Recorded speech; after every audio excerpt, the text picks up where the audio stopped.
Hello everyone, I am Lurik from the Guild of Hills Design, and today I bring you a guide for farming Iron Horde Scraps. Now, these scraps are for purchasing transmog gear from your bunker in your garrison. At level 1, you can use these scraps to purchase the Stormwind Guard set, and upon upgrading your bunker to level 2, you can use these scraps to purchase other unique Draenor gear models, such as the Blackrock Clan Armor Set, the Thunderlord Clan Armor Set, and the Shadowmoon Clan Armor Set. The dungeon I chose to farm these scraps in is normal Iron Docks. These mobs are fairly easy to kill, and as a tank I have no issue pulling large groups at a time and then AoEing them down. Now, each of these mobs have the chance to drop the scraps, including bosses as well as gear tokens required for purchasing helms, shoulders, and gloves. Now here you will notice that I've pulled a very large pack and I've LOS'd them around this wall here, and I popped a cooldown and started AoEing them down. This is pretty much the most efficient way, especially as a tank, to do this. One thing to keep in mind though is that the technicians in these packs drop a black oil on the ground that if you use an ability while in the oil, it will knock you to the ground and stun you, and it lasts for a few seconds. This is by far the most obnoxious thing that happens during the entire time that you are here grinding these out. Now, moving on with this video, I will be increasing its speed to a rather high amount. That way we can get through this as quickly as possible, and I can point out the most important things that you will need to know for farming these Iron Horde scraps in this dungeon. Alright, so here we go. I'm now finishing off that first big pack, and I'm picking up the Scrabblers here, going through, grabbing the next area just before the first boss, LOSing them around, and AoEing them down like crazy, using defensives, healing abilities, and so on.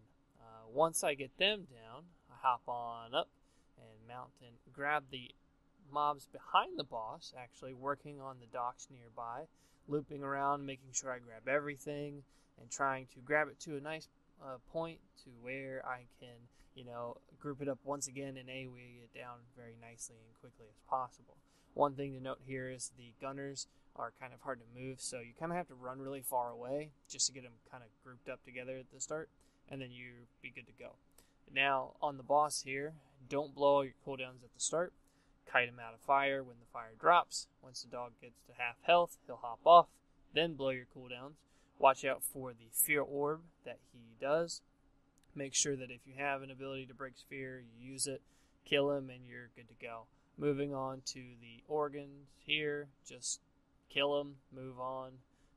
Once this is done here, they fall over pretty easy. Just, cleave them down. And then onwards to the Iron Stars. Now, these Iron Stars are pretty much just point and shoot.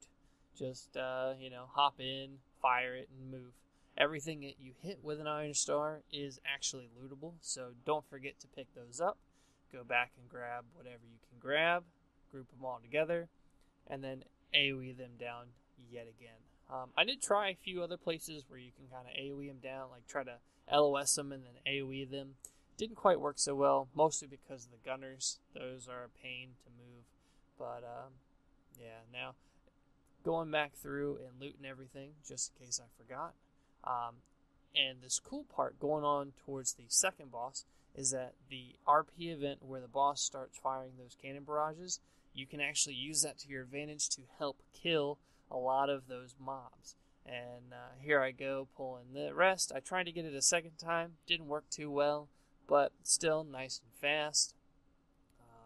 Cleaving it down, going on forward. You don't have to kill the second boss. You can actually skip this part if you really want to. I just kind of felt like doing it so I could have some more footage. One thing to note, though, is if you kill the caster first, you'll end up making it so you won't get any loot. 2 out of the 3 times that I did this, the third time being the one time that I changed the way that I did this boss fight, I didn't receive any loot because I killed Ari first. After that, just, not killing her first, killing any of the other 2 bosses, and then moving on. I actually did get a helm token on that part, and I was going to stop here, but looks like I'm just going to keep going. Now, the rest of this dungeon is fairly simple to do. It's just, trash, clear, kill the bosses. There's nothing really special about this at all. But one thing to keep in mind is that the majority of your iron scraps are going to come from everything from the first boss's area to the area between him and the second boss with the iron stars and so on. But this has just been a really quick look at the whole dungeon. If you liked what I did here, I hope you will comment, rate, and subscribe. If you would like to see more from me, please feel free. Drop me a line, and I will try to get some more stuff out on the way. This is just my first video. I've never actually tried editing before, other than just, selecting places on the Twitch streams that I've done and putting out videos that way. So hopefully I'll get a little bit better at this whole editing deal and be able to put out some more quality guides for bosses in particular. I mean, I will be doing other ones as well, but primarily I'm looking to do boss guides, at least to start. Now, I do have a Prot Warrior guide for anybody who plays Prot Warriors that can be found on Elitist Jerks, and I will be hopefully making a video guide of that here soon. So thanks again for tuning in. Really appreciate you taking the time to watch this. Again, sorry for the length of the video. I was trying to make it as short as possible, but hopefully you enjoyed it. I enjoyed it. I like watching myself go really, really fast through a dungeon. So yeah, have a nice day and good luck farming those iron scraps.